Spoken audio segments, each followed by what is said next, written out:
This is Roll Call. Today we're going to be talking all about the new format of our podcast, talk about Half Moon Saloon, and we're going to be answering some questions that you, the listeners, have submitted. With me, I have Skylar Turner. Skylar is going to help answer some of the questions and just a few.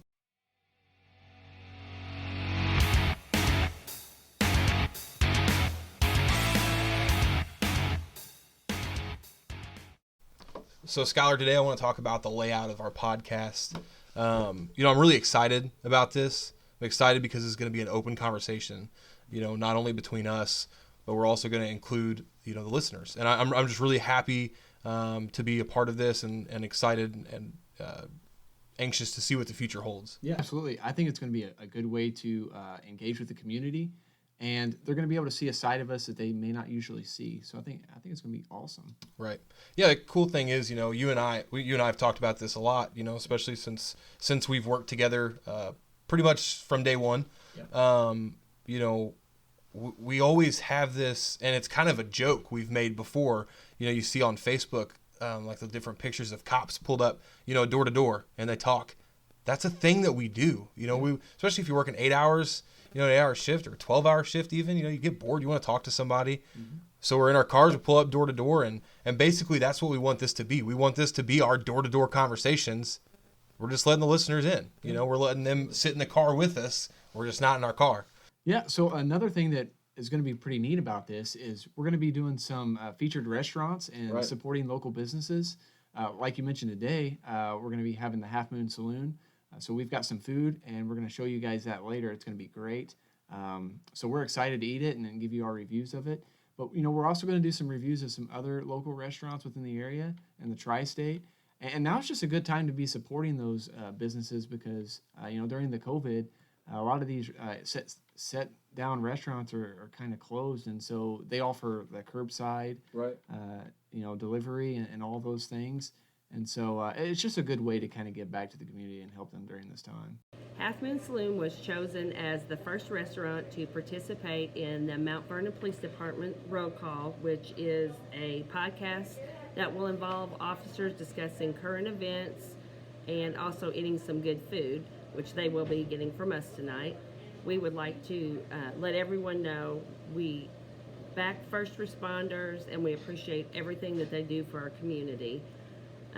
A little background on what's going on is 6 months ago when the Udis and Jason Mann decided to open this bar and restaurant, the Half Moon Saloon, obviously no one knew what we would be going through, something as devastating as the COVID-19.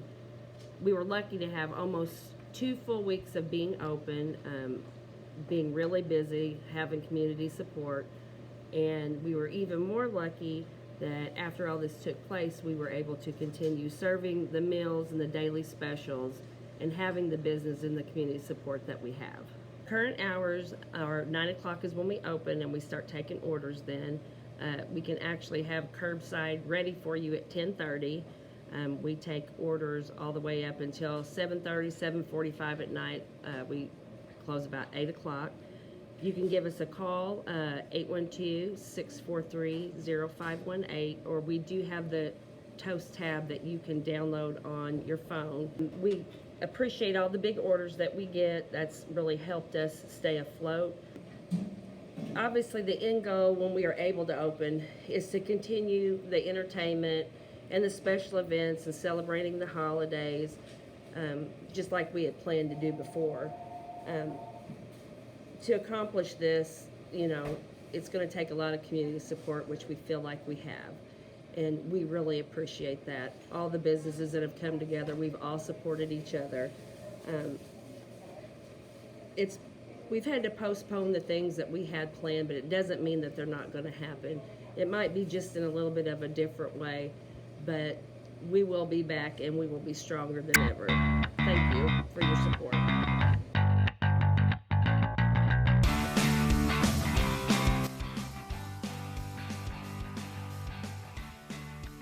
To get into the discussion topics that were submitted to us from some of our followers on Facebook.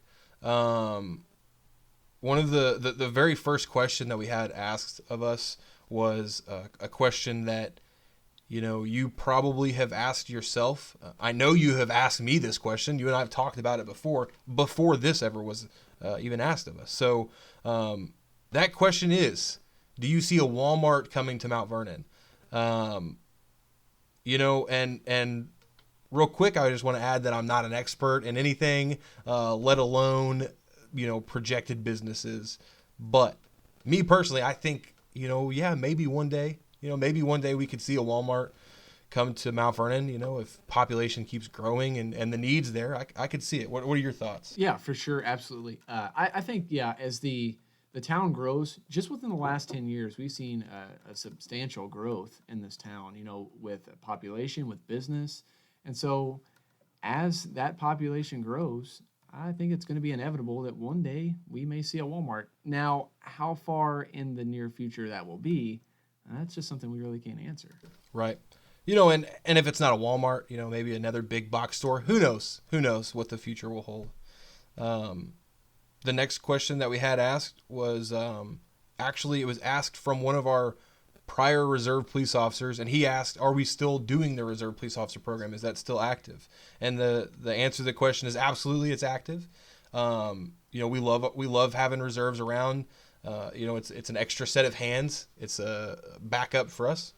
And another thing is it's a good foot in the door. If you're considering law enforcement in the future, right, or if you have family that is considering law enforcement, this is a good way to get your foot in, to get the ropes, to see what we do, to work hand in hand with us, and to get to know the community, and just to kind of see and get the lay of the land, whether or not this is something you actually want to do. Right. And our most recent full-time hire, Brandon Woodley, I look forward to having him on the show. He's graduating the academy here next week. Excited to have him on and kind of just talk about that transition and the differences that you and I experienced versus him now, and it'll be a good conversation. But he actually started out as a reserve, and there's tons of police officers on our department that started out as reserves, and so that's absolutely a vital part of our department, and we love having the reserves. So, I guess my advice would be, if anybody's interested or has questions about it, to call our front office, ask some questions, and figure out if it's right for you. So the next two questions kind of go hand in hand. The first question is about curfew enforcement. The second question is about juvenile crimes.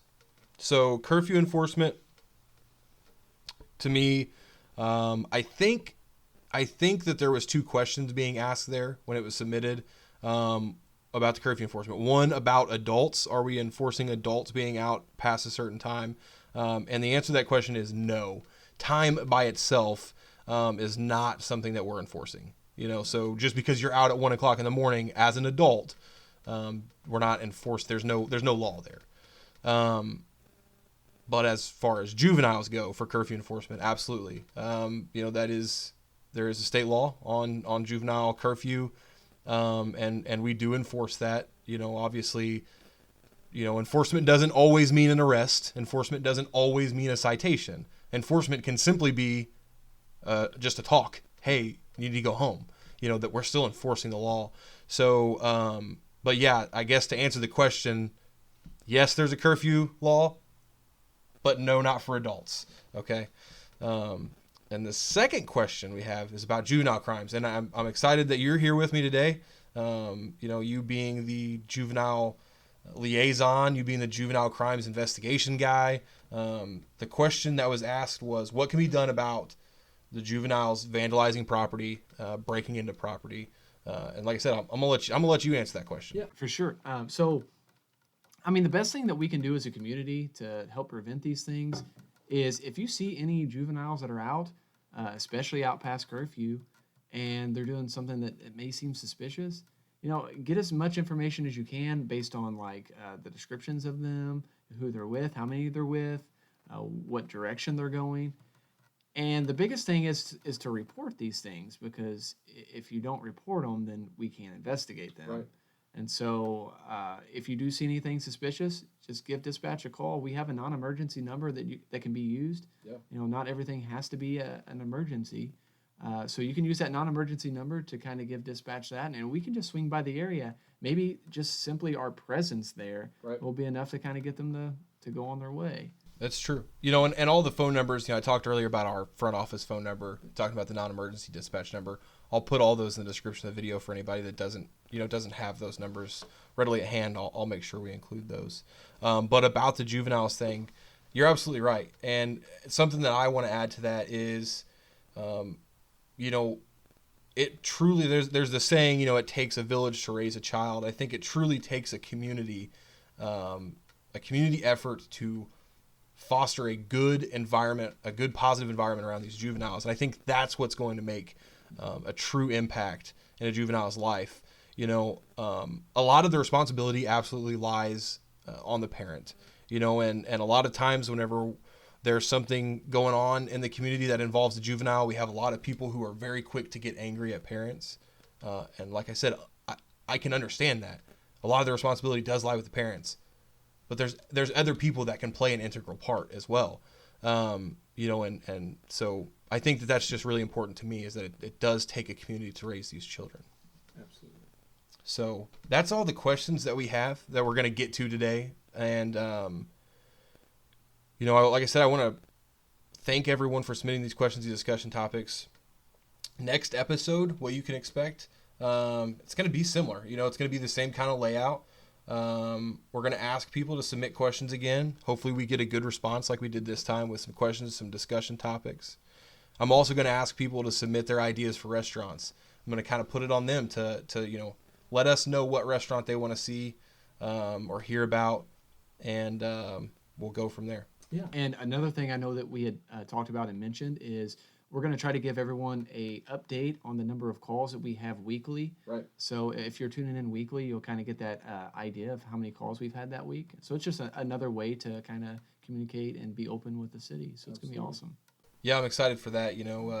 Just to kind of brush up on the numbers. Just kind of give everybody a rough idea of what their police officers have been up to. It kind of gives them a sense of, they're being kept in the loop. And I think that's important so that they get a good idea. So I'm really excited about the next episode, and we'll be seeing you then.